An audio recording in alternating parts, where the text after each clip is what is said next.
Hi there, welcome again to FFS Livestream. We are a community spirit project trying to drive people together across the industry, performers and industry people, all working here in the festival. We're in the magnificent Pleasance Dome and we're supported by the Mental Health Foundation. You can get in touch with us by email or by Twitter. We're on Facebook as well. You can donate to our GoFundMe page. But first, let's talk to some guests. Why not? Joining me, hello, how are you? Hi. Katelyn Nichols. Kate Nichols. Kate. Very well. I shall go the formal long form that doesn't exist. You're a producer and a performer. That's right. You've got a show here. The show started a little at the start of the festival and you've just arrived to guide it home. I got here on Monday. And you're from America? I am. And turning to Gilberto. Yeah. You also have a show, you're a comedian? Yeah. You have a show here, you've been here since day one? Since July 31st. Yeah. And your accent is Yeah. Dundee? America too. An American. We've got an American panel, wonderful. How are things going? Yeah, okay. You know, it's day what? What's today, 17? Ooh, yeah, like that. something like that. Yeah, right now I think I'm like on the way up from a roller coaster. So I was coming down from a down, so now I'm coming a little bit more up. So that's where my mentality's at. Yeah? You're feeling good? Yeah, I'm feeling a little sluggish because I haven't been to like the gym in a couple days. So did I mention I go to the gym? No, I'm kidding. It's good that you've dropped that in. No, but I haven't gone, so I feel a little sluggish. So today, a goal of mine is to go and like Go to the get my gym. Yeah. Just like I'm not even gonna try to do anything like heavy. I'm just gonna do it for like just to make myself feel like I'm doing something. And your show is early evening. 6:30. So what sort of routine do you go through in the day? Do you? So so I still have to work during the day, my Okay. regular job. So I get up around 8, and then I go and work from 9 to 5, and then from there, I rush over, and then I flyer for an hour right before my show. Or like even during my lunch breaks, I'll like also go in and do like a free show that they have at my venue, and then I'll flyer for a little bit, Okay. and then turn my laptop on, and then try to work still. So how on earth are you managing to deal with all of that and go to the gym? Yeah, well, something gives, right? And it's usually the gym. Yeah, it's the easiest thing to give. But you're Like still the worst smiling, you're bright-eyed, Yeah. you're doing good. Yeah, I guess, yeah. I Okay. haven't cried yet. I'm like waiting for that. Okay, But I'm like waiting for the good day. You know, like when it's like raining, I want it to be super dramatic. right. So I want it to like rain and I want to be able to trip somewhere and so that I can be like, no. And then like, you know, completely get destroyed. Yeah, get the drone shot where you're like, no, and then Exactly. pull away. Yeah, because what a comic once told me, he's like, you know, when that day hits and you're just like a mental breaking point, just hope that it's raining. He's like, it just makes it that much better. So that's kind of what I'm waiting for. Okay, you've turned up 2 weeks into the run. Yes. Your cast, your people, they've been here since day one. Yes. How did you find them when you arrived? How did I find them? Were they doing good? Are they? Yeah, I got in Monday around noon. So I woke them up because they were asleep. Our show is at 10 p.m. Right. So that is kind of a difficult adjustment because the show ends at 11, then you want to do maybe 1 or 2 other spots, so you wind up not getting back until like 2 or 3, especially if you have like a drink or 2 afterwards, and then it's not 4 o'clock before you're going to bed, and then you sleep all day, and it becomes like a really bad cycle. Yeah. But they were doing fine. They've been okay. I'm staying with a bunch of guys, so I've injected a little bit of, I guess, feminine care in the home. The dishes are done more often now. Not just because I'm doing them, but because I tell them to do them. Right. Yeah. So they're coping pretty good. So Yeah. you think you're gonna have quite an easy job, relatively speaking, for the remaining time. Sure. Yeah. And your show is about escaping Trump's America. Right. So really, we're just an American stand-up comedy showcase. We don't address politics directly, Right. but the theme of the show is sort of these voices that are under threat in Trump's America. People who are basically not just like straight white men, who are fine, but you know, different people. That's what we do. Is we put on just lots of different kinds of people on our show to Everybody celebrate. outside the steel industry, the straight white man. Yeah. Just celebrating difference, you know. Yeah. Well, that's very noble. How have you escaped? No. You got out I of there? can't escape when there's shows called Trump. I can't. You reminded me. You've escaped the right-wing craziness of Seattle. That's Right. Yeah, it's crazy. Somewhere more progressive now. No, you can't escape. I mean, I honestly, I have a rule for myself, and the rule is never to say the name. Okay. I just don't like it, don't want to. Seattle? It's harsh. Seattle, exactly. I don't know, I just think that the president gets enough attention. Yeah. So I just don't want to bring more to it. I have That's other fair things I can talk about. He's doing all right for Twitter followers, I believe. Yeah, actually, you know what? I do empathy for that. Yeah. I think since I've started the Fringe, I've gotten like 10 more Twitter followers, and it's the most I've ever gotten in such a condensed amount of time. So I kind of consider my run a success so far. Yeah, that's pretty good. Yeah, we do have the first ever American president who's probably more concerned about unfollows than most. Well, I guess in that perspective, I can relate. Yeah. I hate when someone unfollows me. I actually contact them and be like, did I do something wrong? Yes. I'm kidding, I don't. No. How are you been doing reviews-wise? You had reviews in? I haven't. I've had one reviewer in, but it's like pulling teeth for him to actually publish the review. It's kind of bad about it, and he gave me a sneak preview of it, and it's a really good review, but I don't think he's going through like the best of times per se. So I have to keep reminding him on when he's going to do the review. I think it's like a student review. Okay. But other than that, yeah, no reviews. Nothing. Yeah, I think we take a lot of pains to point out on this program that reviewers are actually going through a lot of the pressures that performers are as well. Yeah. They're getting the same, like they're getting a lot of performers approaching them on social media and finding out where the reviews are and pestering them for reviews. Yeah. It's tough for everybody. I feel bad saying that to you because you seem like you're doing so well with it. Yeah, I mean, I have a trouble time with reviews, right? Because obviously, I'm not going to sit up here and be like, oh, I don't care about them. Obviously, I care about them. People pay attention to them. It's a business after all. You can put them on posters. It's good for promotional uses. But at the same time, we do have to understand that in a review business, it is a business, right? So they will go with the heavy hitters first because it's nice if you see X reviewer on posters because it brings more visibility to your newspaper and also to them. And then when you actually read the reviews, there's not enough reviewers of color also. And I think that's extremely I don't think there's enough important. anything of color at the moment. But specifically reviews of color, because you bring a show, and I would even say that I talk a lot about stuff that people of color could probably relate to a lot more. So if I bring somebody that isn't necessarily being able to relate to that, I wonder what their interpretation is and whether and how they're going to put it out there, because ultimately that's what people will read.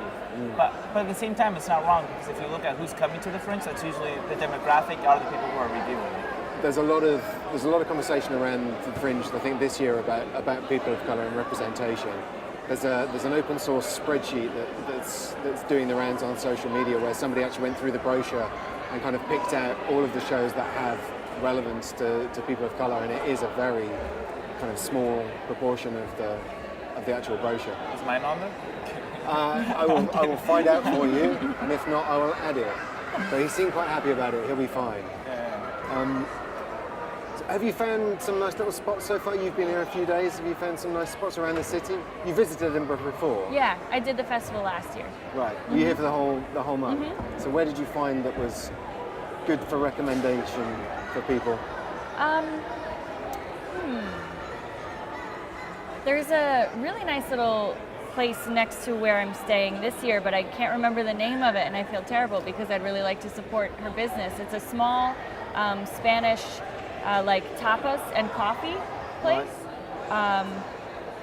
You're just darn. keeping it secret, aren't Yeah, you? So that it's we my don't get a little load of people secret. turning up there. Yeah, she's got these great little tapas and sandwiches, and that's nice because it's small and it's quiet and it's not right in the center of town. It's kind of on the edge of town, and there's a great view of Arthur's Seat from Right. there. That's really nice. Have you been up Arthur's Seat? Yeah, You did? I did. I did it last year. I did it on the very last day we were here, Okay. the day we were flying out. Me and my one of my co-producers stayed up all night to pack, and then we were like, well, we have to go now. If we don't go, we won't go. So we stayed up all night. It was 5 a.m. and we went and like deliriously climbed the mountain, and we're just cracking jokes and making each other laugh and experiencing, and I think we cried a little bit. It's You've not done it not yet. easy. Not easy. There are two ways you can do it. You can do it from this end of town and go straight up, and that's tricky. I'd say like a black slope. But then if you go around the other side, you can actually go up a kind of much easier route. It takes longer. But yeah, it's like half an hour, something like that. Yeah. And it is beautiful from up there. We've also had a lot of recommendations for Carlton Hill as well, which is kind of just in Newtown, on that side of Newtown. And you get a similar sort of view of kind of Edinburgh with the castle. And it is beautiful. It's worth doing. But then if you're working 24 hours of the day, then... I always feel like if I'm doing something like that, I'm not flyering. And like, right now I can't. You could flyer up Arthur's Yeah, Seat. can you imagine people coming down? There are people who I saw on some of the forums the other day, people saying, if I take flyers up Arthur's Seat, how many should I take? Because how many people will be up there? And it's like, it's becoming more usual that I'll tell people my are flyers flying to up do there. that instead. That's funny. Are you flying yourself? You're doing a lot of flying yourself? Yeah. How do you find that? You just have to be kind of like, I don't know, I enjoy it. I really do enjoy it because you have to just switch it up. So, like as an example, this is my good flying tip, so I don't know if I want to say it. But if people are coming into the venue, like I'll pretend I'm the welcome staff, and then I'll welcome them to the venue, and then I'll give them the recommendation of the best show we have on, which is mine, and then I'll give them a flyer, and they seem to be really receptive to that. It's quite controversial because we're actually in the same venue. Yeah, and the show is actually I running do- concurrently with yours. I do say when I give them the flyer, I'm like, no one's recommended it but me, and I'm not the welcome staff. So You have two recommendations on the front of your flyer. yeah, for my mom and my Tinder date. Two pull quotes. Do you know them off the top of your head? Yeah, the mom one is like a 3 stars, and it says he was okay. That was like his mom. And then my Tinder date was like 2 stars, and it says I expected better or something like that. Yeah. It's nice. I mean, it's as valid as a review as any. Yeah, it's the only reviews. Yeah. Have you been flying? Have you been out there? Not really. Do you have a team? Do the guys go out? I mean, we go out for a little bit, usually before the show, or if we're there in the middle of the day. But yeah, since I just got here on Monday, I just had a lot of things lined up, so I've been really busy. I haven't been out much. And the venue itself, we're at Frankenstein's Pub, so there's a lot of people there just to have a drink. So we just kind of like usher people downstairs. We say the show is starting. It's a free show too, so we've been lucky that it's kind of easy to get people down into the show that way. Yeah. Have you, in marketing terms, have you been to Fringe Central and spoken to those guys? Yeah, I did. Well, yes. How was that? Did you do one of the one-to-one meetings? Yeah, I did one. I did one with my venues, and then I did one with Fringe Central. Yeah, they were helpful. He gave me like a list of an Excel sheet of people that were open to reviewing gay-themed shows. So I contacted them, and at least I got responses. They're all no's, but still at least a response. So that kind of felt nice. I've never been so happy to hear a no. Yeah. You get a lot of out of offices at this time of year as well. I haven't gotten too many out of offices. They just don't respond to that. Right. But I think they were more helpful than probably my venue. Yeah. Okay. You haven't been to Fringe Central? No. It's really good. Okay. I'm recommending it for everybody. Yeah. Because it's helped that a lot of people seem like they're not aware that it exists. But they do like one-on-one meetings about press and marketing and how to flyer, and you can just go in and talk to somebody and say, I'm not doing so good. That sounds great. And, like, get to talk to somebody. And they also have lots of practical things. We were in there yesterday putting flashes on flyers because they have a guillotine and like staplers and glue and stuff, internet access and printing. Oh. I can't recommend it enough. Yeah. And I do keep recommending it. I need to do that. But it's amazing how many people don't know that it's there. I didn't know. That sounds great. Yeah. It's kind of hard to find too. A little bit. I know it's like right here. Right over the road. Away, but originally, because I think in their main website it takes you to the Royal Mile, so that's why I went at first. Right. And then after that, they're like, no, it's the wrong one. So, That's probably deliberate because the Fringe shop is on the Royal Mile, so they probably want to sell you a t-shirt. Yeah. Which, I'll buy one. Did you? T-shirt and some shortbread, why not? What's your expectation from this Fringe? What are you hoping to get out of it? Well, my main performance is stand-up comedy, and there are so many stand-up comedy shows, or like weird comedy concept shows. So for me, my expectation is just to increase my experience level. after a week, you could do 20, 30 shows if you do 4 or 5 a day. Because you've been doing guest spots already. Yeah. So, and every show is a different experience. Every audience is different. Every venue is different. So you're just gaining so many new experiences and working so many different skills. So by the end of the festival, I hope that I'll just have, increased my comfort, my ability to deal with different situations, my knowledge of myself as a performer. It's a great teaching tool. Yeah. Like, it's a month-long, well, it can be a month-long workshop experience. It's such a learning experience. It's so valuable, I think. How do you get those guest spots? Is that just people you know, or are you approaching people? One of the main ways I started was there's a Facebook performers group.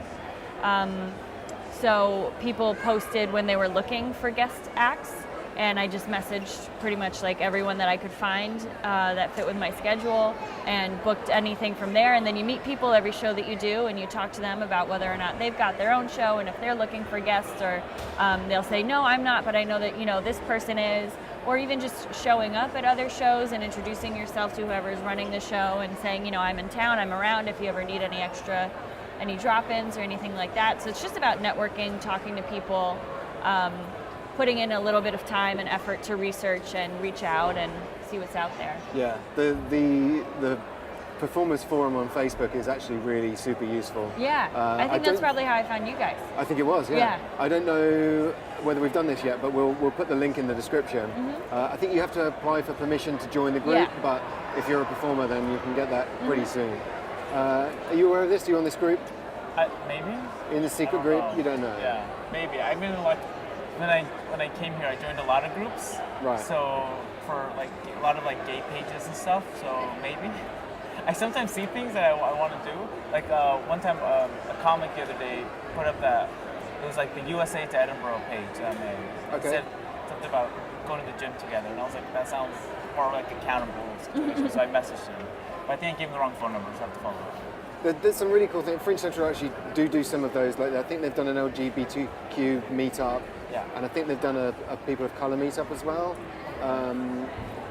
But I mean, Fringe Central is a good place to just go and like see who's there and just talk to people. I think that you get a lot of that in Edinburgh. Like, a lot of it is just going up to people, and I mean, we met because you fly us. Yeah. We met a lot of people last year that we've kept in touch with and are seeing their shows this year that we just met in the street and started talking to. People flying their own shows, I think, is actually really important, because you just get to talk to people and meet them. I can't tell you how many times I flyer someone and they look at it and like, it's you. I'm like, duh. Yeah.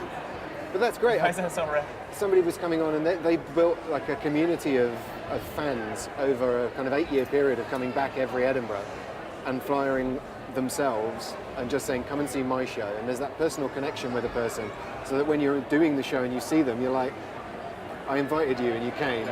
And they feel like, oh, I know that guy. I saw him in the street. It's really important to build those like personal relationships. What's your worst experience so far? Have you had a low moment? Yeah. That you're willing to talk about? Yeah, I'm sure I have. My worst experience so far, I guess it was just like a bad show. I had a really, really, not really bad show. Like, I was still amazing, obviously, but like, that was a joke.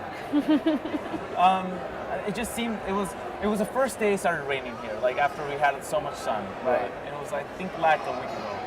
And it started raining, so it was hard enough to get people in, but I was outside, whatever. I managed to get like 12 people in, right? And I don't know what it was. I don't know if it was because of the rain. I don't know if I changed something. I don't know, but they just weren't up for the jokes. Okay.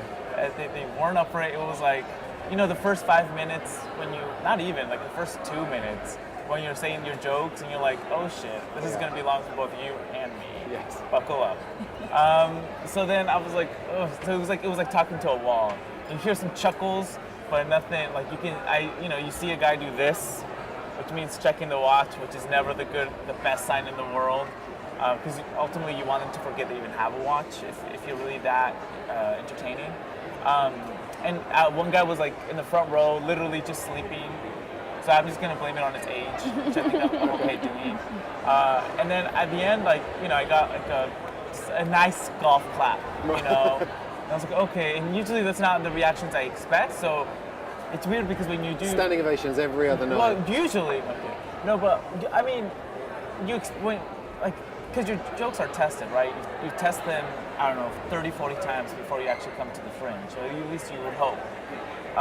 So you expect a laugh, you expect a pause, you expect a break because you do other things during that time frame. You can adjust your movement, you can get a sip of water. I mean, there's different things you do. So when you time for that and it doesn't happen, then it throws you off a little bit. So then right after that, I went and I ate a pizza, and then I got Oreos. I ate my feelings. Okay. Yeah, I ate my feelings. But everybody deals with it, you know, in a slightly different way, and that's okay. Like if that's what makes you happy and regretful in the morning that you ate the whole box of Oreos, that's what you need to do. How do you pick yourself up if you have a bad crowd? There's a few different things that I'll do. I usually, if I'm not doing well, or even as a preemptive measure, I schedule lots of time to be alone. Long walks, you know, with no destination in particular, just kind of wandering around. That's something that usually helps me like recharge, replenish, especially if something bad has happened. But like I said, also just as like a preemptive thing, having that time built in so that I can recharge.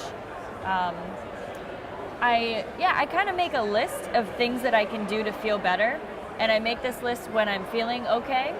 Because it's harder to do when you're not feeling so good. And it takes the thought and the work out of it, because when you're having a really hard time, I find it can be hard to think of like, how do I feel better? What do I do to feel better other than like pizza and stuff like that, which nothing wrong with that. No. Good go, There's gym. a little something wrong with that. There is. But you're like, going to the gym, you're balancing it out. Yeah. I have like on this list people who I can call, who like if I talk to them, I'll usually feel better, like friends, family, stuff like that. Taking a long walk, sometimes taking a shower can just like help you to kind of wash off, you know, the bad stuff. Eating or like making food can be kind of therapeutic sometimes, like actually like using your hands and cooking something, listening to music, writing, reading, even just like dumb stuff on Netflix. I like a good mindless documentary, like nothing too engaging or exciting, just something really boring can help like distract. I don't know. Yeah, so I think important to reach outside of like the bubble of Edinburgh and talk to. I talk to my brother a lot, who basically go, you know, oh, we got a 3-star review and I'm really upset about it. He's like, dude, I work for a living. You know, it's okay. No, I think Brendan Reese was on earlier in the month, and he said I called my mum, and she says, don't worry, in September no one will care. No one will care about any of this. Yeah, that's so true. Like one day I woke up at 10, which was late. Right. And I was so mad at myself. I couldn't believe I did it. And so I was like, I woke up mad, I showered mad, I dressed mad, I walked to work mad. And then I was like beating myself up about it. And honestly, I was like, what am I doing? Like, why am I so mean to myself? So I went and bought myself a cappuccino as a treat to like give myself a little bit of love. Because I think that's like super, super important. You know, and like I make fun of it saying like, oh, you know, I haven't cried yet, I want to be super dramatic. You know, but I feel like the cry is like right here somewhere. But the reason I don't cry is because I feel like it's a weak thing to do. Yeah. It's really, really bad. And I think, you know, because I'm not plugging my show, I get it. But in my show, I do talk about how with children specifically, we teach them certain things that they're supposed to feel. And I preach it, and then I feel like sometimes I don't even do it myself. Yeah. And I don't think, so can I just cry now? No, I'm kidding. But you know, I feel like it's a weird thing. Like I don't allow myself to feel that emotion for some reason. Like I hold it back when it's like a perfectly like great emotion to have, and if somebody doesn't cry, I think that, you know, something's even more wrong. Well, that seems like a very nice, positive point to say thank you so much for coming in. Yeah, thank and you. Enjoy the rest of the festival. Let's all keep positive. yeah, We've only got a couple of weeks to go. We're all going to be okay. yeah. So go out there, have fun, stay hydrated. We'll see you again.